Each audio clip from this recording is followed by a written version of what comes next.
और नारद जी ने ये कथा व्यास जी को प्रदान करी। व्यास जी एक दिन अपनी कुटिया पे बड़े दुखी थे। वहां नारद जी आए और नारद जी ने आकर के जब उनकी उदासी देखी और कारण पूछा तो व्यास जी ने बताया कि मैंने 17 पुराणों की रचना करी है, लेकिन लोगों ने उन पुराणों को न तो बहुत आदर दिया है और न बामेते ग्रहण करके अपने जीवन में धारण किया है। और जीव दुखी होते हैं तो हमें बड़ा कलेश होता है, क्योंकि संसारी व्यक्ति हो तो दूसरे के दुख को देख करके खुश होगा, लेकिन साधु होगा, अच्छा इंसान होगा, सच्चा मनुष्य होगा, वो दूसरे के दुख को देख करके खुश नहीं होगा, है ना। तो इसलिए अब दुनिया में जब दुख दिखता है तो हमें बड़ा दुख होता है। तब नारद जी ने कहा कि आपने, मुझे लगता है उन पुराणों में कर्म धर्म ज्यादा भर दिए हैं और कर्म धर्म में आदमी की ज्यादा प्रवृत्ति नहीं होती है। बोले तो प्रेमा भक्ति युक्त कोई ग्रंथ की रचना करो। व्यास जी ने कहा आप ही बताओ। तब उन्होंने जो है उस चतुश्लोकी भागवत को जो ब्रह्मा जी से मिली थी नारद जी को, उन्होंने व्यास जी को प्रदान किया। व्यास जी महाराज ने फिर उसका विस्तार किया। 18,000 श्लोकों का उन्होंने जो है विस्तार किया।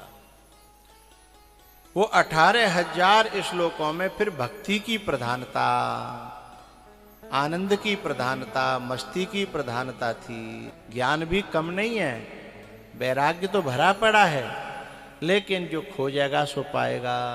जिन खोजा तिन पाइया गहरे पानी पैठ, और मैं बपुरी बूढ़न डरी सो रही किनारे बैठ। भैया व्यास जी को नारद जी ने अपनी भी कथा सुनाई कि मैं जो है भक्ति से ही इतना ऊपर बढ़ा हूं, मैं बहुत नीचे का प्राणी था। बोले सच में? बोले हाँ। नारद जी कितनी ऊंचाई पर हैं आपको पता है? नारद जी इतनी ऊंचाई पे हैं कि वशिष्ठ जी महाराज लंका में नहीं जा सकते, राम के गुरु हैं।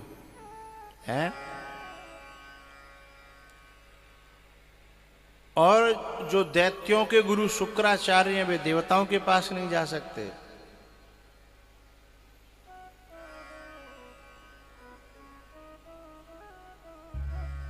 कृष्ण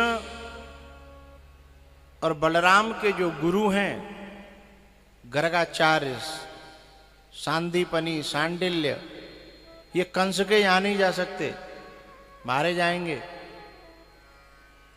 लेकिन एक नारद जी ऐसे हैं, रावण के यहाँ चले जाएं तो भी जय सिया राम, रावण के यहाँ चले जाएं तो भी जय सिया राम, राम के यहाँ आ जाएं तो भी जय सिया राम, ब्रह्मलोक में चले जाएं तो भी। तो कितनी ऊंची स्थिति प्राप्त करी है? कोई छोटी मोटी बात नहीं है ये। तो इतनी ऊंची स्थिति कैसे प्राप्त कर ली? देवलोक में चले जाएं, दैत्य लोक में चले जाएं, मृत्यु लोक में चले जाएं, जिनको मालूम पड़ जाए ये नारद जी हैं तो सब उनके चरणों गिर पड़ते हैं। बुरा से बुरा और भला से भला।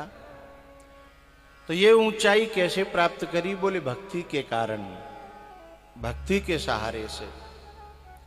बोले वो भक्ति कहां से आई? बोले मैं जो है ना एक बहुत गरीब जो है दासी का पुत्र था। वो पूरे गांव में जो है चौका वासन करती थी और जैसे तैसे मेरा पेट भरती थी।